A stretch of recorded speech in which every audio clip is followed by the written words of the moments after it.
सतयुग के बीजभूत इनो विचरहि विस्तार, होवे सब में जाहिर अखंड संसार। सतयुग अर्थात नित्य वर्तमानता में विराजमान ब्रह्मधाम परम धाम अद्वैत भूमिका से तारतम तत्व संसार में आया सुंदरबाई के हृदय में, और सुंदरबाई के हृदय से इंद्रावती के हृदय में प्रकट हुआ, और इंद्रावती के हृदय से संसार में प्रकट हुआ, और आगे और होएगा। ऐसा लालदास जी महाराज कहते हैं, जिसके प्रताप से संसार में जो मायावी वृत्तियों में, अनित्य वृत्तियों में, नींदमयी वृत्तियों में लगे हुए जीव, वे भी सब परमात्मा का खोज करेंगे। ये वृत्तियां नींद स्वरूप हैं, ये परमात्मा का खोज नहीं कर सकते, परंतु परमात्मा की कृपा से इन वृत्तियों से वैराग्य हो जाए, इन वृत्तियों से संबंध छूट जाए, तब आत्मवृत्ति की प्राप्ति होती है, अर्थात आत्मा की जागृति होती है। तब आत्मा जागृति की अवस्था अर्थात समता की अवस्था, क्योंकि आत्मा समता में विराजमान है, वृत्तियां विषम स्वरूप हैं, विषमता में स्थित होकर परमात्मा को खोज नहीं कर सकते, क्योंकि ये नींद स्वरूपा हैं, अभाव स्वरूपा हैं, कल्पना स्वरूपा हैं। परंतु आत्मा अविनाशी है, आत्मा सदा समता में विराजमान है और तत्व में विराजमान है। आत्मा स्थिति को प्राप्त कर परमात्मा की ओर अग्रसर हो सकते हैं। जो दृष्टि सुपन जीव की नहीं लखी मिनी लगार, सो दृष्टि अखंड सुख में पहुंची नूर के पार। जो दृष्टि मोह में लगी हुई थी, वही दृष्टियां अब अक्षर से पार अक्षरातीत को अपना स्वामी मान करके उनको पाने के लिए अग्रसर होने लगी, सदगुरु जी के वचनों को लेकर के। धनी श्री देवचंद्र जी महाराज 11 वर्ष की अवस्था से ही परमात्मा का खोज प्रारंभ करते हैं।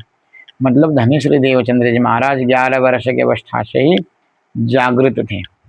मतलब परमात्मा को चाहना, उनको पाने के लिए संपूर्ण वृत्तियों के मोह को छोड़ करके आगे बढ़ना, जो नींद को छोड़ दे, वही जागृत स्थिति है। क्योंकि आत्मा इन्हीं वृत्तियों के संसर्ग में आकर के जीव अवस्था को प्राप्त कर लेता है। जब इन वृत्तियों का मोह छोड़ देता है, इन नींदमयी वृत्तियों का त्याग कर देता है, तो आत्मा जागृत है। जीव टली होशी आत्म, इस प्रकार से श्री जी कहते हैं।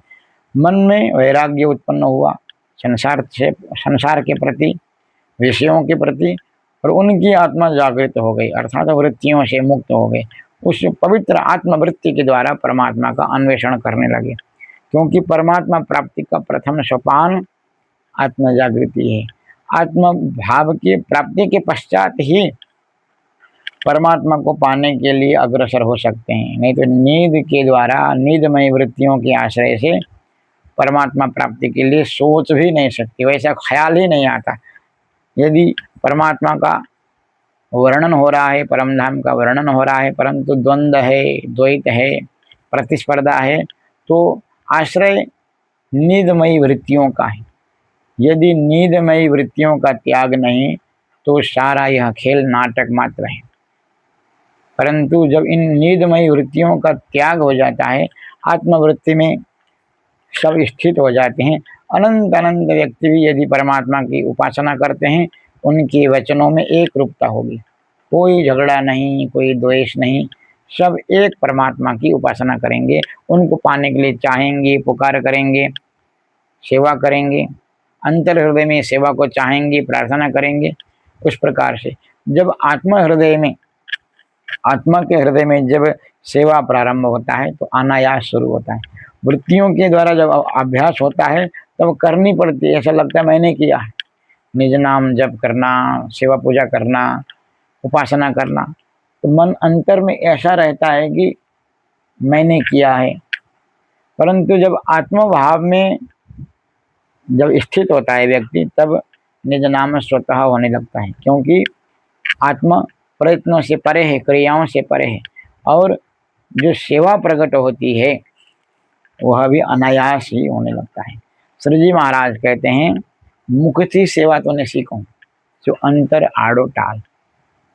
अंतर का आड़ा मतलब, अंतर का पर्दा मतलब यही है कि नींदमयी वृत्तियों का आश्रय मैंने किया, और इस वृत्तियों के द्वारा आत्मा में गति नहीं होती है। और श्री जी महाराज कहते हैं, सर्वप्रथम इन वृत्तियों के मोह को छोड़ना होगा, नींद के मोह को छोड़ना होगा। तो आत्मा में गति होने के बाद में तो सब कुछ अनायास ही होने लगते हैं, सब परमात्मा ही कराते हैं। हालांकि जागृति के पूर्व भी परमात्मा ही कराते हैं, परंतु उस समय में सावधान यह होना जरूरी है कि कर्ता मैं नहीं हूँ। सर्वात्म भाव से, सर्वोपरि भाव से कर्ता भर्ता धर्ता हे सद्गुरु आप ही हैं। इस भाव को लेकर, इस परम सत्य को लेकर के आगे बढ़ते हैं तो आत्मा की ओर गति होती है। यह अवश्य संभव है, क्योंकि तारतम को बल कोई न जाने, जाने एक मूल स्वरूप। हम भी उस आत्मा को प्राप्त करने के लिए, परमात्मा को प्राप्त करने के लिए आत्म भाव की ओर अग्रसर हों, इस प्रकार से प्रार्थना करनी चाहिए। अवश्य होता है, क्योंकि हम अपनी ओर देखते हैं तो असंभव लगता है, परंतु सदगुरु की दया की ओर देखते हैं तो कोई भी बात असंभव नहीं है।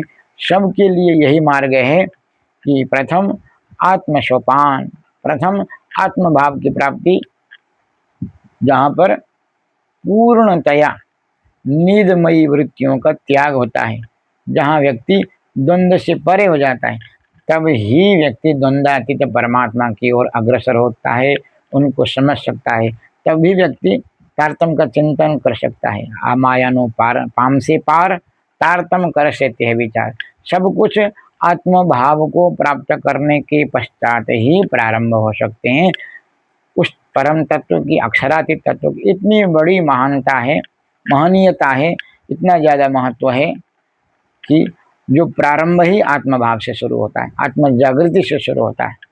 इसलिए सदगुरु की बातों को हमें ध्यानपूर्वक विचार करना चाहिए और लगना चाहिए। अणेरे पगले आपने चालिए, और प्रेम सेवा वाले प्रकट की दी, उनके एक वचन को, एक वचनों को हम विचार करते हैं तो कोई भी बात असंभव नहीं लगता। कृष्ण कन्हैया लाल की प्रणाम।